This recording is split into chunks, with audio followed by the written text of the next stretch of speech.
আজ ৭৯তম স্বাধীনতা দিবস তো সবাই জানে, কিন্তু এই স্বাধীনতার পেছনে এমন কিছু অজানা গল্প আছে যা শুনলে আপনি অবাক হয়ে যাবেন। আমাদের প্রথম স্বাধীনতা দিবসে অর্থাৎ ১৫ই আগস্ট ১৯৪৭ সালে আমরা জাতীয় সঙ্গীত গাই। জনগণ মন জাতীয় সঙ্গীত হিসাবে গৃহীত হয় আরও ২.৫ বছর পর, অর্থাৎ ১৯৫০ সালের ২৪শে জানুয়ারি। আচ্ছা, আমাদের প্রথম পতাকা কেমন দেখতে ছিল?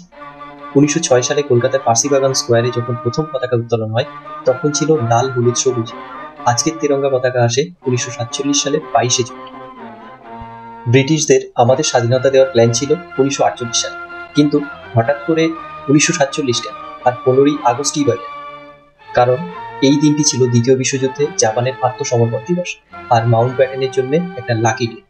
আচ্ছা, পাকিস্তান ১৪ই আগস্ট আর ভারত ১৫ই আগস্ট কেন স্বাধীনতা দিবস পালন করে? এটা কোনো কাকতালীয় ঘটনা নয়। মাউন্ট ব্যাটেন চেয়েছিলেন দুই দেশের অনুষ্ঠানে উপস্থিত হতে, তাই ২ তারিখ। আমাদের এই তিরঙ্গা পতাকার প্রথম ডিজাইন দেন কিন্তু একজন সাধারণ কৃষক, তার নাম পিংগলি ভেঙ্কাইয়া। ১৯২১ সালে গান্ধীজিকে প্রথম চরকাওয়ালা পতাকার ডিজাইন দেখান তিনি। কিন্তু এই আনন্দের মাঝেও ছিল চোখের জল। লাখ লাখ মানুষ ঘর ছেড়েছে, ট্রেনে করে এসেছে এবং গিয়েছে শুধু লাশ। স্বাধীনতার দাম দিতে হয়েছিল দেশবাসীর রক্ত দিয়ে। তো এই ছিল আমাদের স্বাধীনতার অজানা গল্প।